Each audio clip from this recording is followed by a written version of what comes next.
Reservation एक ऐसा topic है जैसे पॉलिटिकल पार्टियों का कैरियर चल रहा है और सारी पॉलिटिकल पार्टियां उन्हीं सब पर बात करना चाहती हैं, जबकि कॉन्स्टिट्यूशन में रिजर्वेशन 10 साल के लिए लिखा हुआ था। पॉलिटिकल पार्टियां उसको बढ़ाती चली जा रही हैं अपने राजनीतिक लाभ के लिए और उसमें कोई परिवर्तन नहीं आ रहा है। और अगर SC ST की बात की जाए तो उनमें भी जो रिजर्वेशन मिल भी रहा है तो उनके 3-4% लोग ही उसका पीढ़ी दर पीढ़ी लाभ उठा रहे हैं। वो खुद नहीं चाह रहे कि जो वंचित समाज है उनका उनको रिजर्वेशन का लाभ मिले।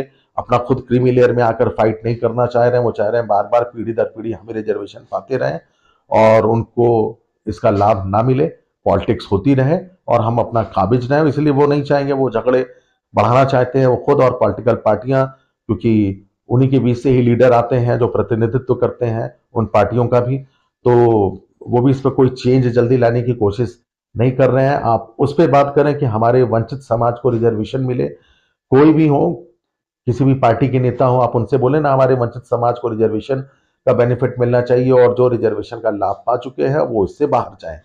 जैसा कि OBC में कई स्टेट में क्रीमी लेयर कॉन्सेप्ट के थ्रू रिजर्वेशन इस समय अप्लाई हो चुका है बहुत सारे, सेम वैसा ही SC ST में भी होना चाहिए जिससे वंचित जो SC ST का समाज है वो रिजर्वेशन का लाभ उठाए, बाकी जनरल में फाइट करें। जब जनरल में फाइट करेंगे तभी सब में एक समानता भी आएगी, क्योंकि आप जनरल में फाइट करेंगे जो अनरिजर्व सीटें हैं, यानी वो कोई जनरल की सीट नहीं है, वो सबकी सीट है, वो आपकी भी है और OBC की भी है, जनरल की भी है। तो उसमें आप अनरिजर्व में फाइट करें, पीढ़ी दर पीढ़ी आप उसका बेनिफिट उठा रहे हैं, आप उससे बाहर आए और अपने उस वंचित समाज को रिजर्वेशन दें, क्योंकि नेताजी लोग कोई विकास की राजनीति नहीं करना चाहते हैं। वो उसी पे घूम घूम के वापस आएंगे और अपनी सरकारें बनाएंगे और आप उसी पे घूमते रहेंगे। जो समाज पिछड़ा हुआ है वो पिछड़ा ही रह जाएगा।